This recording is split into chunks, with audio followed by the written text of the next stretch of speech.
So the last chapter in the book is being a good example for your children and other families in the community. This is a pretty short chapter, but it has some good information in it to me. I saw so many families that went to church and so many families that say they're Christians, but they were not being a Christian example to other Christian families in the community. That's in every church. That's in every community. I'm not saying my community or my church is any different than any other church out there.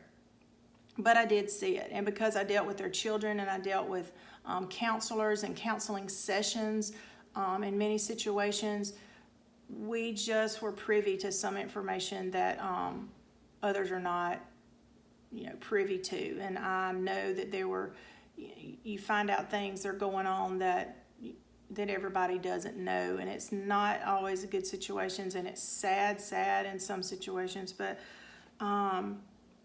just chapter 5, being a good example to your children, and that goes back to the research that I discovered about the conflict they're seeing and the inconsistency and what they're learning at church and what they're seeing in the home. They've got to see what they're learning. They've got to see what's in the Bible and what is our example from God and from His Word. It's so important. And one of the main reasons is because we are visual creatures. What we see normally sticks more than what we hear or what we read. So if we can see it in action, especially our children, it is very important. One of the main things I think about, and I learned more about this with my chronic illness that I have, we have wiring in our brain, and from the age of 0 to 5, our children are being wired to what's probably going to be their go-to. So between the ages of 0 and 5, they need to really, really see this and really, really witness this. So that being said, I hope you purchase my book. I hope you read it. I would love to hear your feedback on my book.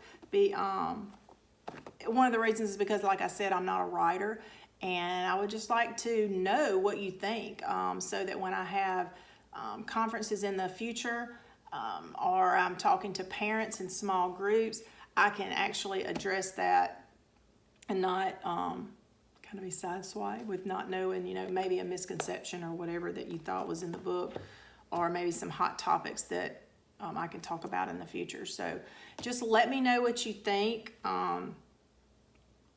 Remember, your children are the future generation, and follow God's standards is the best way. Thank you.